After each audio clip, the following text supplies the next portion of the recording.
Listen, do something. You look like you want to do something. Oh my God. Oh my God. Come here. Come here. Come on. Do you know what ruins youth sports? Adults. And yeah, even a league that has its players read a pledge that says they will play fair and win or lose, they will always do their best. There's been plenty of scandal and cheating, mostly by adults. Little League's most cheatingest moments are coming up right after this. Hold up, we got a new product alert and it's brought to you by, you guessed it, manscaped.com. And lucky you, since you watch my channel, you're the first to preview the all-new Weed Whacker nose and ear hair trimmer from Manscaped. As you get older, looking good is pretty tough. And on top of that, hair grows in places it shouldn't, like your nose and your horrific ears. When I notice one hair wants to go all maverick and I get the tweezers out to pull it, that's just a bad move. Enter in the Weed Whacker, which uses the same proprietary skin-safe technology as the lawnmower to reduce snags, nicks, and tugs in your most sensitive area. With 9,000 RPM and a 360-degree rotary dual-blade system, you'll be trimming down the most unsightly hairs on your body and keep you from looking like a party favor. So after this video, head to manscaped.com and get the cordless Weed Whacker and opt for the peak hygiene plan so you get a replaceable blade every 3 months delivered right to your door.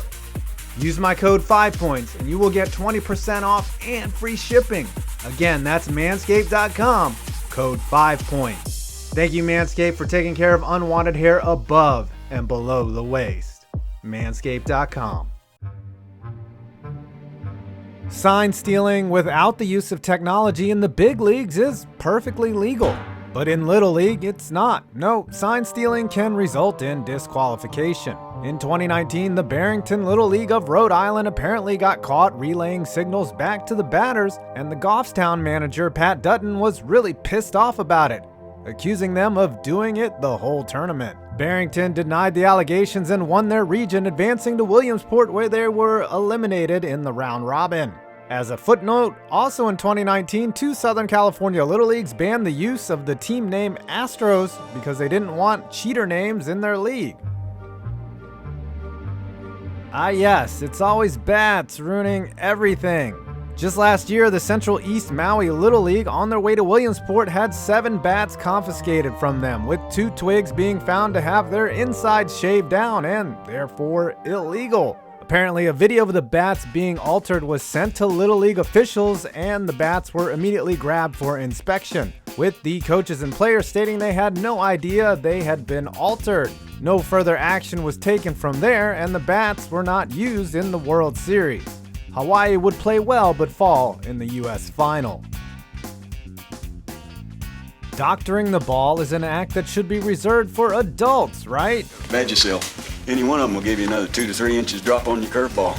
Apparently it's something kids might do too, as in 2015 a Sweetwater Valley Little League player got accused of greasing up the ball like it was headed to the urologist. In this footage from the game, it does appear that he goes to the back of his head multiple times, but it's really not conclusive that he's lubing up the ball. Maybe it's just a nervous tick. The team would lose 3-2 in the US Championship game. This is the story of 2 petty Little Leagues, Parkview Chula Vista and South Bay Eastlick, California. It first started with accusations that Parkview Chula Vista had illegal players on their roster, a common Little League cheat. Apparently an investigation wasn't enough. Parents from South Bay Eastlake actually went so far to hire private investigators to look into the eligibility of Parkview's players. The PIs would even trail kids home to confirm their residency. Is this fucking real? Eventually, Parkview's manager, Will Bleich, was suspended from the regional tournament for not giving all of his players an at-bat in a game, a requirement in Little League. To make it worse, the player he snubbed was his own kid. And you know that gets a well overdue damn, son. In the 2006 New England Regional, Vermont was facing Portsmouth and was winning 9-7 in the bottom of the 6th inning. However, Vermont had realized they made a fatal error not putting one of their players in on defense, a sin punished by forfeiture. So they tried to rig the game. After letting Portsmouth score to make it 9-8, Vermont attempted to intentionally let the tying run in to get the game to extra innings. They began throwing wild pitches and committing intentional errors. Portsmouth, realizing what was happening, then instructed their players to swing at bad pitches and strike out on purpose, and it worked. By losing 9-8 in regulation and the Vermont player never getting in the game, after a protest, Portsmouth was awarded the win by losing, which would make Sam Hinkie very proud.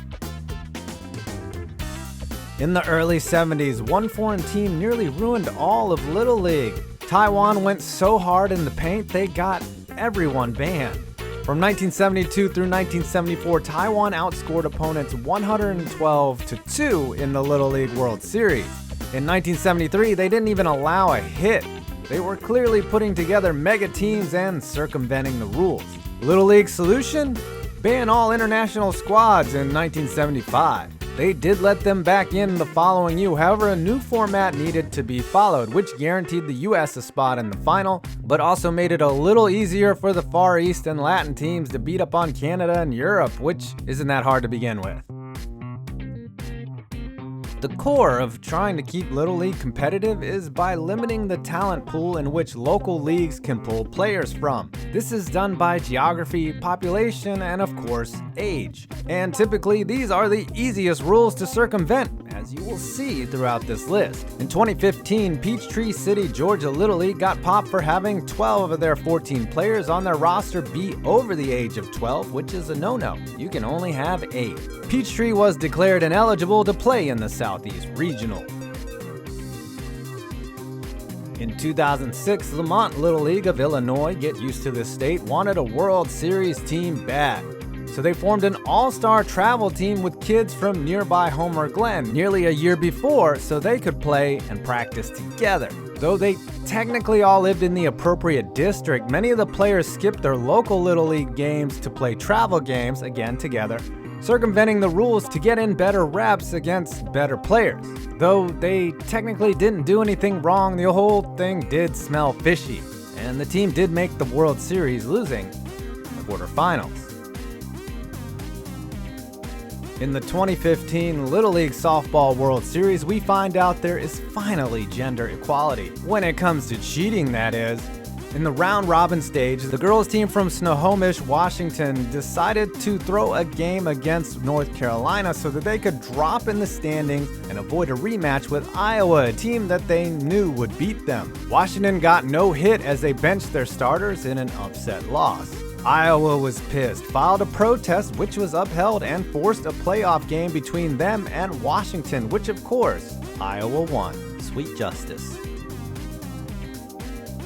Tired of losing to your neighboring countries? Well, I have a solution for you. Cheating! 60% of the time, it works all the time. In 1992, the Philippines wanted to win it all so badly they stocked their roster with ringers, overage kids, hell, even their coach wasn't the first one they started out with. Suspicion began immediately when the team arrived, as possibly the players' tattoos and drinking bourbon before the game tipped them off. That's not true, but it was obvious. Something was up. Filipino journalist Al Mendoza started getting tips that the team was using ineligible players, like one telling him star pitcher Ian Tolentino had played in Little League 3 years earlier, and the fact that not all of them spoke their district's native language, and basically, this was a group of scalawags. They would end up winning it all, but it was later discovered they used players as old as 15, had 8 non-district players use false identities, including parents changing their names to match, and had a systemic cover-up in place, perpetrated by the school district and nearly everyone involved. They were stripped of their title and then tried the same thing next year and got banned. Lesson learned, eh?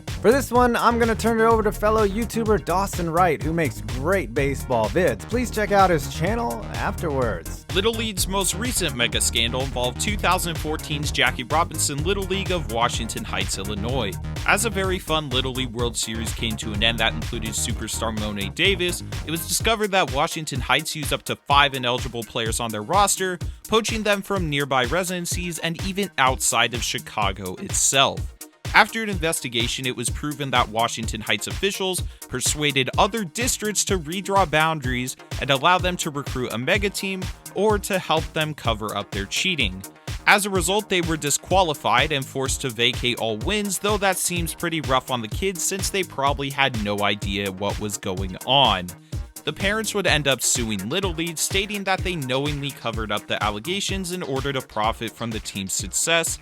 That lawsuit is still pending. And now for our most cheatingest Little League moment. 2001 was the summer of Danny Almonte, a fireballing lefty from the Bronx that was mowing down hitters like his name was John Deere, a talent so immense it was almost too good to be true. And it was. The kid dominated in throwing a no-hitter to get his squad to Williamsport, and then in the big show he threw a perfect game. With his 76-mile-an-hour fastball, he struck out 62 of the 72 batters he faced. He looked like a young Latino version of Randy Johnson, earning him the nickname the Little Unit. The problem with it all?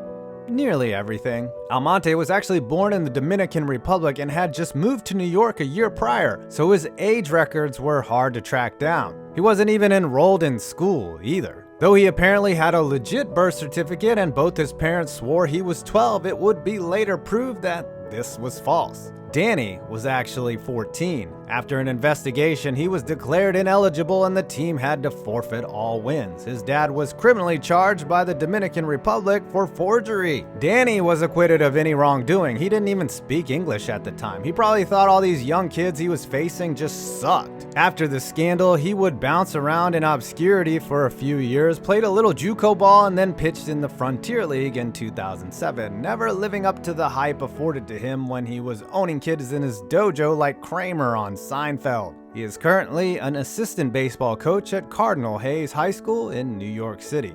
All grown up. Well, what did we learn today? Probably nothing. Cheaters gonna cheat, right? Well, if anything, I hope you enjoyed this video. Please do not forget to check out the sponsor, Manscaped, and use my code 5points for 20% off your first order. I'm 5 Points Vids, and you made it to my next video.